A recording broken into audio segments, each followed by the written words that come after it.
Hello and good evening, everyone. This is Suzanne Knabe-Nicole from Police Science Doctor. Police Science Doctor is the website that translates academic research, police research, criminology, investigative psychology, and all that good stuff that the academics cook up in their universities and turns it into something that the police and law enforcement community can use. So I turn these research snippets and research findings into videos for you to consume, into podcasts and transcripts.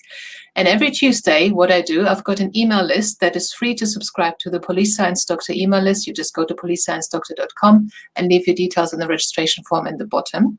And you will be added to that list. And what you'll get from me, amongst other things, is every Tuesday I'll send you an email with 3 police science snippets. And then in the evening I hop on a live here and I'll tell you all about it and discuss in a bit more detail. However, if you're on the email list, you get the direct links to the articles that the snippet comes from. It's not my research, it's research that I have found that I think may be of use to you, and it's always something actionable. It's never theoretical, it's something very practical that I think you can use. And also you get other perks. If you're an email subscriber, you get a password to the read page on policesciencedoctor.com. The read page has all the transcripts for every single video in the video gallery. It has all the snippets as PDF documents, so you can basically start your own library of police science knowledge if you're interested. So I would love to welcome you to the email list. A lot of people have been joining that this week, actually, because of the conference that I'm planning. Let me just show you the image here if I can. So it's the Rapid Fire Conference on Behavioral Science in Policing. It's taking place on Thursday, the 22nd of April, 1 p.m. GMT. That's Greenwich Mean Time here in the UK. And we have 9 fantastic speakers lined up. And it's not going to be a conference where you have a chance to get bored. No.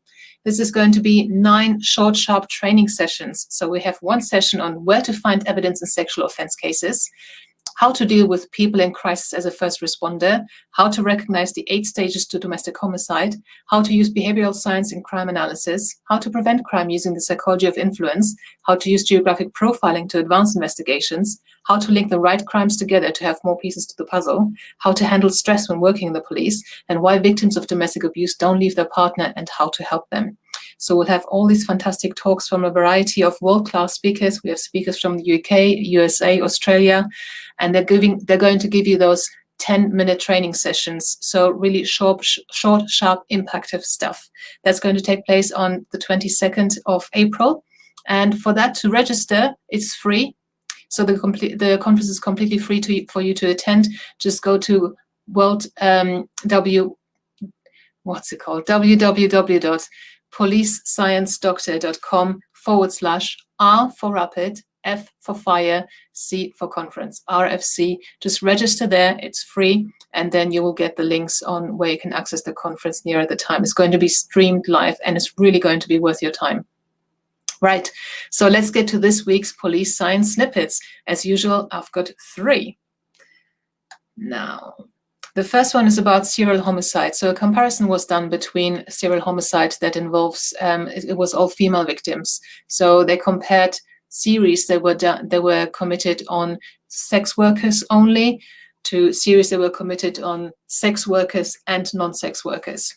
What was found was that sex worker victim series, as in series involving exclusively sex workers as victims, are almost 3 times more consistent across their series than mixed victim series. So that's victims who are either sex workers or non-sex workers. But not only in victim selection, but also in the overall behavioral patterns. So if you're looking at series and you're looking for to connect the offenders, you're looking at the potential background characteristics of offenders, there's something that was found to be more specific, more consistent in series committed by people who were only targeting sex workers.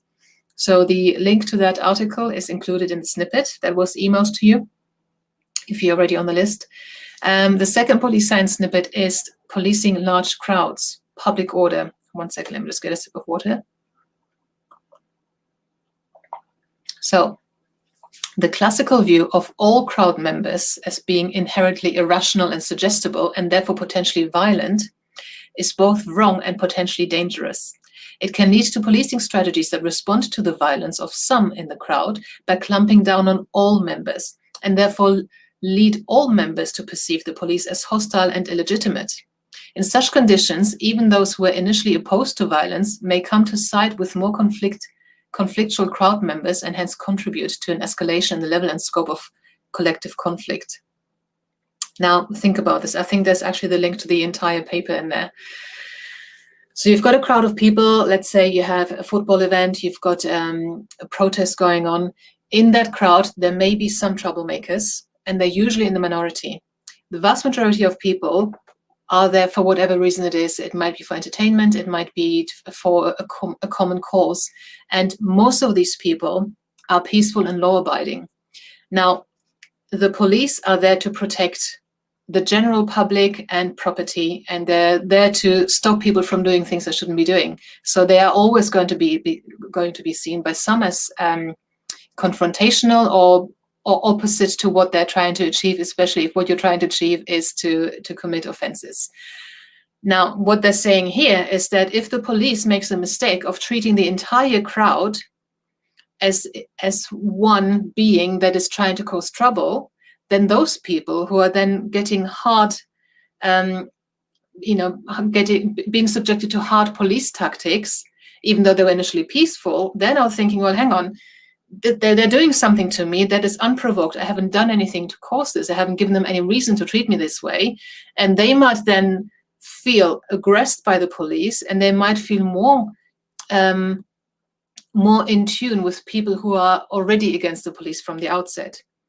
So this is quite an interesting concept, because you might think, okay, there's going to be a protest, there's going to be a demonstration, for whatever it is. We need to come in hard. We need to be prepared. We need to have full riot gear. And, there are some good reasons behind that thinking. You want to be prepared. You want to make sure your officers are safe.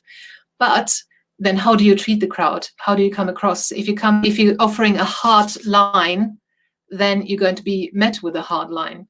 And the mistake is to treat people who are not doing anything wrong as if they had done something wrong. And, we can have a whole discussion about this, about religion and racism, where people are all tarnished with the same brush. And even though they were really, as neutral as Switzerland, they're being treated in a certain way, they then turn because they have been mistreated in their eyes already. So this is about policing large crowds. We've had lots of protests last year.